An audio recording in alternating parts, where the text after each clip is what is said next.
Joyce, you have been involved in many of the adjuvant trials, and I always like to hear your insights as to how you parse out benefits. And one of the key issues is, what are the contributions of the different drugs we're using, particularly with pertuzumab in the actual adjuvant setting, and then of course new data from San Antonio for the lower risk group patients. Right. Yeah, I think we've got two important adjuvant experiences from San Antonio to chew on here.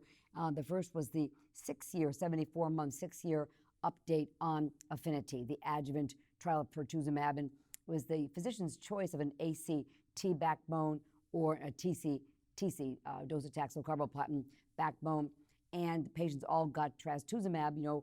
If you're TC with the trastuzumab, AC would be given first, and then followed by the taxane with trastuzumab plus minus pertuzumab, and the pertuzumab was given for a year. It was in the adjuvant setting, and at the 6-year follow-up now, firstly, survival is still very, very immature. Thankfully, it's trending in the right direction with a hazard of 0.85, but definitely not significant, but in the right direction. And then the hazard ratio for the primary endpoint, which is invasive disease-free survival, is 0.76, and the absolute benefit is 2.8% in the intent-to-treat population at this time. When you look at the node positive versus node negative, all the benefit is in the node positive. We had seen that before, and that held up.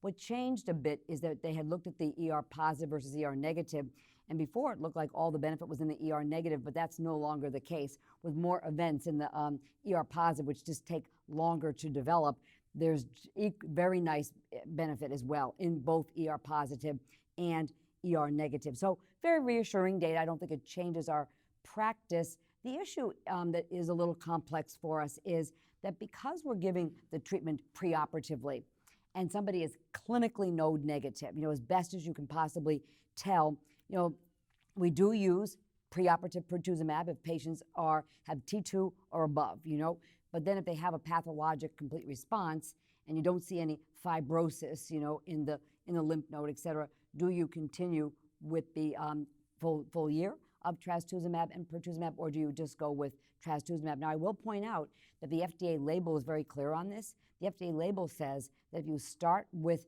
preoperative pertuzumab, you finish the adjuvant experience with pertuzumab. But I think given the APHINITY data and the no benefit in the node negative, it's certainly open for discussion as the new data develop. But I don't think it really changes our practice too much. I think it's just reassuring. It's just that we still have to wrestle a little bit with somebody who's clinically node negative. We give them treatment, they get a PAF-CR. What do we do?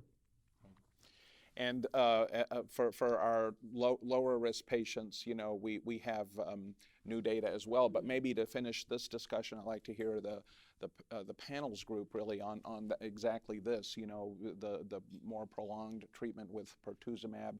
You're right, Joyce. My feeling is that we don't have a way to discern specifically what that. We'll probably never do a randomized trial just testing the maintenance. But clearly there is a path forward for de-escalation with the NCI. Yeah, I think that we're already kind of parsing the patients in our mind anyway. Those with T2 and above or clinically node net positive, they're going to get neoadjuvant therapy anyway. I think people who are T1, I think we're moving now more towards surgery first. And I think we've already kind of done that in our minds in a way, and we've already parsed the patient. So the patient you've already chosen for neoadjuvant therapy, even if they have a PCR, is likely someone that I would continue the pertuzumab in. Whereas someone who's T1, they're probably going to get surgery up front, and then if they are node negative, then we're going to talk about in a minute exactly what we would think about doing. I think it's really interesting. Everybody seems to be very much focused on if you get a PCR, then you should absolutely continue double antibodies for the rest of the year. But I like giving neoadjuvant therapy to patients, and to me, I would still give it to patients who have clinically node negative disease. I think that some of the previous studies that have suggested there's a lot of occult node positivity we're somehow missing. First of all, APHINITY didn't look at duration, wasn't able to because it was going to be huge and too expensive. It's unfortunate what the realities of this. But also, now we ultrasound, we examine, we get MRIs. We're much better at picking up nodes. It's where we miss it is lobular cancer. We're not missing in HER2 positive disease much, I don't think. So I'm actually more in this camp of saying, if you get a PCR, I don't think there's much purpose in continuing the pertuzumab for the rest of the year, but if you have a lot of bulky disease, I definitely would. We now have this very good data in node-positive disease. So the question then is now we're going to introduce sub-Q formulations of these if they ever take off in That'd the be great. U.S. Yeah, You know, there was sub-Q tras, now there's sub-Q combo therapy presented at this meeting.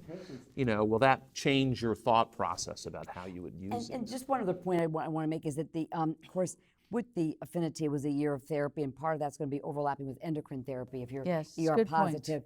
And you know, we know that when you take away the estradiol ligand, here comes neuregulin, it signals down through HER2, HER3. So I don't mind having trastuzumab and pertuzumab on board. You know, I guess I feel like if we want to get the benefits from the APHINITY trial, we better, you know, do the APHINITY treatment.